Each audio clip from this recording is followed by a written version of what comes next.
प्यारे बच्चों, मैं जयनंदन राणा उर्फ जय सर, जय classes of English, Hindi and Sanskrit में आपका स्वागत है। आज की इस वीडियो में हम अध्ययन करेंगे सूरदास के पद में से तीसरा और चौथा पद। पिछली वीडियो में हमने इसकी भूमिका और दो पद हमने कंप्लीट किया था। इस बार तीसरा और चौथा कंप्लीट करके इसका अंत करने जा रहे हैं। पिछले पद में गोपियां बिल्कुल मुखरित हैं उद्धव से, जोग का संदेश सुन करके उन्हें देती हैं, ताना मारती हैं, उन्हें कमल का फूल कह करके, तेल की मटकी कह करके और एक प्रेम रूपी नदी कह करके जिसमें वह डुबकी नहीं लगा पाता है, और अपने आप को चींटी बताती हैं और श्री कृष्ण को मीठा पाक बताती है, और वो चींटी के समान वह गुड़ में पाग में चिपक करके मरना पसंद करते हैं श्री कृष्ण के समक्ष, लेकिन श्री कृष्ण से दूरी बनाना नहीं चाहती हैं। दूसरे पद में गोपियां अपने आप को बड़ी उपेक्षित सी महसूस करती हैं, क्योंकि श्री कृष्ण ने जोग का संदेश देकर के उनके दिल को तोड़ दिया। गोपियां कहती हैं कि श्री कृष्ण ने उनकी प्रेम की मर्यादा नहीं रहने दी, उनके प्रेम का कदर नहीं किया। और हम अब तीसरे पद में जा रहे हैं, जहाँ गोपियां स्वयं को हारी की लकड़ी बता रही हैं, हारी पक्षी बता रही हैं, और श्री कृष्ण के प्रति अपनी श्रद्धा को, अपनी भक्ति को पूर्ण रूपेण स्पष्ट कर देती हैं, और साथ साथ योग क्या चीज़ है, योग के प्रति उसका दृष्टिकोण क्या है, उसकी सोच क्या है, यह भी बताती है। अब देखते हैं तीसरा पद। हमारे हरि हारिल की लकड़ी, मन क्रम वचन नंदन नंदन और यह दृढ़ करी पकड़ी। हमारे हरि हारिल की लकड़ी, अर्थात गोपियां कहना चाहती हैं एक पक्षी किसका उदाहरण देकर के, एक पक्षी जो हारिल पक्षी है, उसकी खासियत है कि अपने पंजे में वह लकड़ी का टुकड़ा वह ढोती है, वही उसका अवलंब है, वही उसका सहारा है। जहाँ में जाती है चिड़िया जाती है, हारिल चिड़िया, वहीं उसको बैठने के लिए, सहारा लेने के लिए वही लकड़ी काम आता है। इसी प्रकार गोपियां स्पष्ट कर देती हैं अपनी सोच के बारे में कि श्री कृष्ण उनके लिए हारिल की लकड़ी है, अवलंब है, सहारा है, वही श्री कृष्ण उनके तारनहार हैं। मन कर्म वचन नंद नंदन और यह दृढ़ करे पकड़ी। मन से, वचन से, कर्म से वो कृष्ण में हो चुके हैं, नंदन में हो चुके हैं। यह भावना थोड़ी मोड़ी नहीं बल्कि दृढ़तापूर्वक घर कर गई है, दृढ़तापूर्वक पकड़ ली है। और क्या इसका प्रभाव क्या पड़ता है? जागत सोवत स्वप्न दिवस निशी कान कान जगली। और जगते हैं तो पर भी आंख खुली रहती है, तो पर भी आंख बंद रहती है, स्वप्न देखती हैं तो पर भी कान्हा कान्हा, बस कान्हा का ही स्वरूप, कान्हा का ही सब क्रियाकलाप उनके नेत्रों, उनके आंखों में दिखती रहती हैं। अर्थात जगह तो पर भी, स्वयं तो पर भी उसके दिलो दिमाग में घूमता रहता है सिर्फ और सिर्फ श्री कृष्ण का नाम। अब गोपियां कहती हैं कि उनके नाम की माला इतनी दृढ़तापूर्वक, इनके इतनी विश्वास के साथ कर रही हैं, फिर भी योग का संदेश उद्धव के माध्यम उद्यम के माध्यम से श्री कृष्ण ने भेजा है। तो क्या कहती हैं, सुनत जोग लागत है ऐसो जो करोई ककरी। और योग की शिक्षा, योग का संदेश सुन करके ऐसा लगता है जैसे कि वह मानो कड़वी ककड़ी हो। ककड़ी एक मूल्यहीन खाद्य पदार्थ है, हम सब जानते हैं, और न तो उसका सब्जी में बढ़िया से इस्तेमाल होता है और न तो सलाद के लिए बढ़िया इस्तेमाल होता है। गरीब गुरबों के लिए पेट भरने की चीज़ है। कचर कचर खाकर गरीब गुरबा जो हैं वो अपने भूख इच्छा को तृप्त करते हैं। और उसमें भी क्या कहते हैं गोपियाँ कि ये जो ककड़ी है ही, लेकिन ककड़ी में से कड़वी ककड़ी है, अर्थात वह भी ककड़ी खाने के योग्य नहीं है, भक्षण करने के योग्य नहीं है। अर्थात वह योग कड़वी ककड़ी की तरह है। जिस तरह से कड़वी ककड़ी त्याज्य होता है, भक्षण के योग्य नहीं होता, ग्राह्य योग्य नहीं होता, उसी तरह से यह योग की शिक्षा उनके लिए ग्राह्य नहीं है, उसके लिए अनुकरणीय नहीं है। सो तो व्याधि हमको ले आए, देखी सुनी न करी। और यह व्याधि, यह रोग उद्धव तुमने हमारे पास लाया है। जिस व्याधि, जिस रोग, जिस महारोग को न कभी हमने सुना है, न देखा है, और न ही तो कभी भोगा है। यह तो सूर तिन ही ले सौंपों जिनकी मन चक्री। सूरदास कहते हैं कि गोपियां स्पष्ट कर देती हैं, क्या कहती हैं कि हे उद्धव, अरे तुमने योग का शिक्षा लाया है तो लाए हो, ठीक की हो, लेकिन इसकी जरूरत हमें नहीं है, उनको जरूरत है। हमें जरूरत नहीं, मतलब किसी को जरूरत है, जरूरत नहीं है, जरूरत है। किसको जरूरत है? जिनके मन चक्री, जिनका मन चक्कर काटता रहता है। यहाँ चक्कर काटने का मतलब है, हर किसी का मन चंचल तो होता ही है, लेकिन यहाँ चंचलता का मतलब है वह व्यक्ति जिसका एक देवी या एक देवता पर विश्वास नहीं है, वह किसी भक्त के संपर्क में आता हो, मान लो शिव भक्त के संपर्क में आया व्यक्ति, तो उसने शिव की भक्ति शुरू कर दी, शिव को श्रेष्ठ मान करके। तो फिर किसी दूसरे भक्त, जैसे विष्णु के भक्त से संपर्क हुआ, तो शिव की भक्ति को छोड़ करके विष्णु की भक्ति शुरू कर दी। फिर किसी गणेश भक्त से संपर्क हुआ और वो इसको भी छोड़ करके श्री गणेश की भक्ति करना शुरू किया। फिर कभी दुर्गा, कभी काली, कभी सरस्वती, कभी लक्ष्मी। ऐसे व्यक्ति, ऐसे भक्त जिनका मन किसी एक देवी या एक देवता पर टिका हुआ नहीं रहता, स्थिर नहीं रहता, उसके मन को स्थिर करने के लिए जो की शिक्षा की आवश्यकता है। इसलिए हे उद्धव, जो किसी शिक्षा दो, हमें मत दो। जिनका मन यह अस्थिर है, जिसका मन चंचल है, जिसका मन एक देवी या देवता पर टिका हुआ नहीं है, उसको जो की शिक्षा दो, हमें नहीं। अर्थात गोपियों का मन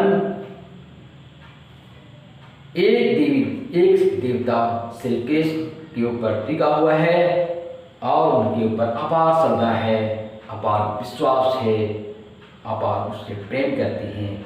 उनके प्रेम को कोई टिका नहीं सकता, इसलिए उन्हें योग की शिक्षा नहीं, उनकी जरूरत नहीं है। अगला और अंतिम पद, गोपियां इस पद में श्री कृष्ण के ऊपर भी व्यंग्यबाण चलाती हैं, उसे भी उन्हें भी उड़ाने देती हैं। उनका भी खिल्ली उड़ाने से चुकती नहीं है। श्री कृष्ण मथुरा में हैं, वे आने के बजाय वे संदेश भेज देते हैं। योग का संदेश अपनाने के लिए कहते हैं उद्धव के माध्यम से। इस पर गोपियां चुटकी लेते हुए कहती हैं, क्या कहती हैं? हरी है राजनीति बड़ी आए, समझी बात कहत मधुकर के समाचार सब पाए। हरि राजनीति की शिक्षा ग्रहण कर लिए हैं, मथुरा के राजा बने हैं और राजनीतिक धूल उनके ऊपर लग गई है। वो राजनीति कहने मतलब राजनीतिक शिक्षा मतलब छल, प्रपंच, झूठ, फरेबी, धोखाधड़ी, ऐसे गुण उन्होंने अपना लिया है। जब से वो राजा बने हैं तब से, इसका मतलब राजा बनने के पूर्व वे ऐसा नहीं थे। समझी बात कहत मधुकर के समाचार सुन पाए। मधुकर ने अर्थात उद्धव ने जो कुछ भी समाचार, जो भी संदेश कहा, उस संदेश हमें मिला, उस संदेश हमें मिला। और संदेश में क्या मिला? क्या वे आकलन करती हैं, एक अति चतुर होते पहले ही अब गुरु ग्रंथ पढ़ा। एक तो शुरू से ही वे चतुर थे, चालाक थे, अब तो गुरु ग्रंथ पढ़ाने लगे। वो धार्मिक शिक्षा देने लगे हैं, योग की शिक्षा देने लगे हैं। अब गोपियों की ये कहना, एक तो अति चतुर होते पहले ही, कि पहले से श्री कृष्ण बहुत चतुर थे। सच है, हम लोग भी जानते हैं। बिल्कुल जब से उनका जन्म हुआ तब से वे संकट पर संकट का सामना करते थे, जानलेवा संकट। कई रात कंस उसका मामा को जब पता चल गया तो वह कई राष्ट्रों को वह बकासुर हो और भी हो, सबको वह भेजता गया, लेकिन कोई भी उनको हानि नहीं पहुंचा पाया। जब वो कुछ बड़े हुए तो वो मटकी फोड़ते थे, दही चुराते थे, माखन चुराते थे। गोपियां कंप्लेन करती थी यशोदा माता के पास। गोपियां यशोदा माता कन्विंस हो जाती थी, मान लेती थी कि हाँ चोरी सचमुच में किया है। लेकिन जब वह डंडा उठाती थी या उसे बांधने के लिए, पनिशमेंट देने के लिए वो जब तैयार होती थी तो इतने भोले भाले बन जाते थे श्री कृष्ण कि उनके भोलेपन के सामने में वो पसीज जाती थी।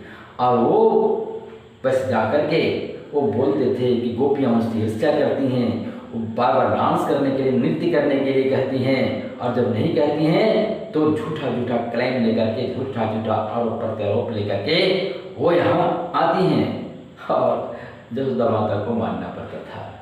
तो बहुत पहले से ही तो दही चुराने के साथ साथ और भी क्या, मटकी फोड़ना, गगरी फोड़ना, कपड़े चुराना, बहुत कुछ उन्होंने किया है।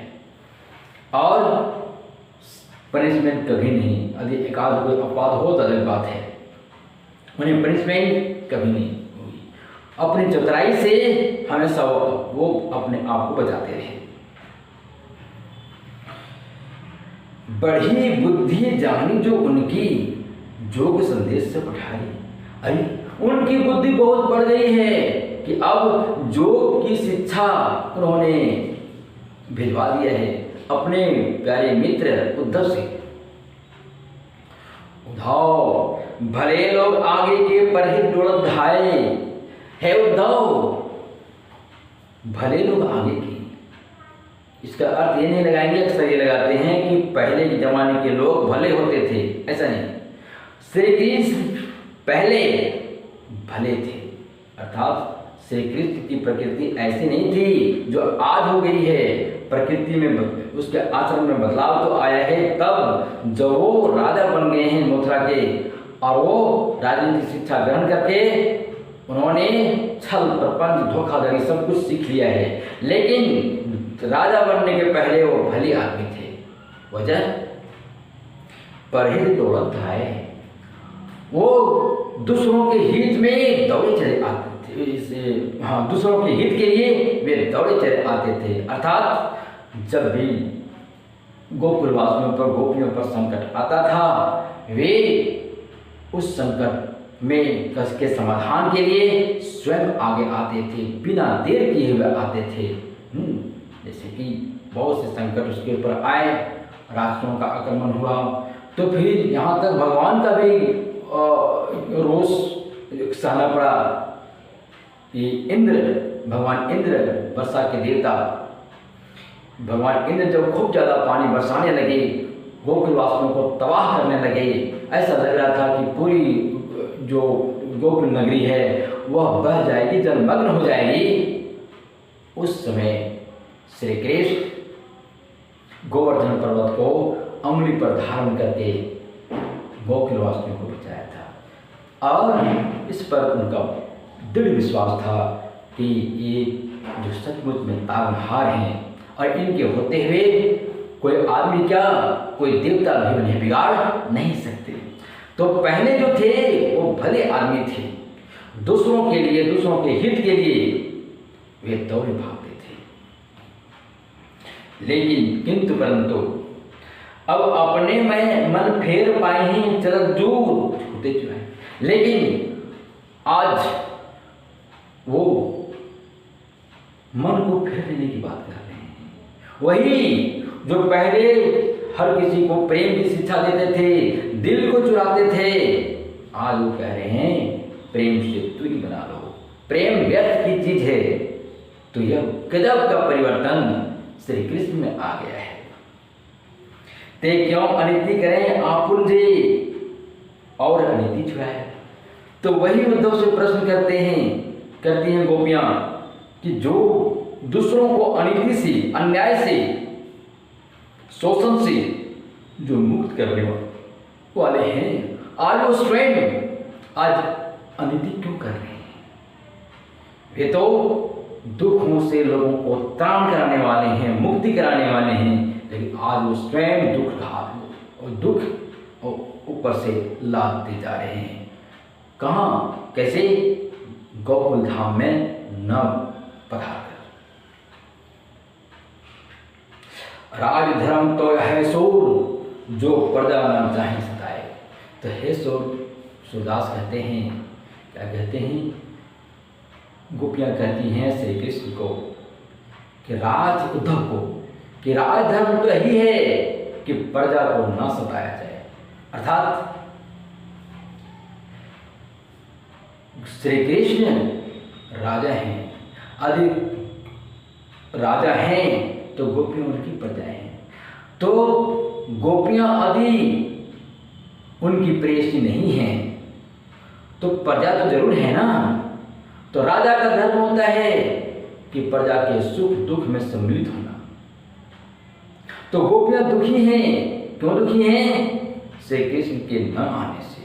उनकी विरागनी में, श्री कृष्ण की विरागनी में वो चल रही हैं और वे दिन रात जलती जा रही हैं, लेकिन श्री कृष्ण उनके ऊपर सुधि नहीं लेते, उन्हें आग नहीं करते और उनके दुखों का वो त्राण नहीं करते, दुखों से मुक्त नहीं कराते।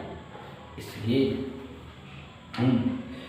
तो राजधर्म का निर्वाह वो नहीं कर रहे हैं। यदि राजधर्म का निर्वाह करते तो वो गोपियों के दुख दर्द को सुन करके जरूर वो गोकुल आ जाते। तो इस तरीके से सूरदास की चारों पदों की समाप्ति होती है। अगली वीडियो में हम इसके प्रश्नोत्तर की चर्चा करेंगे। Thank you for watching. जय हिंद।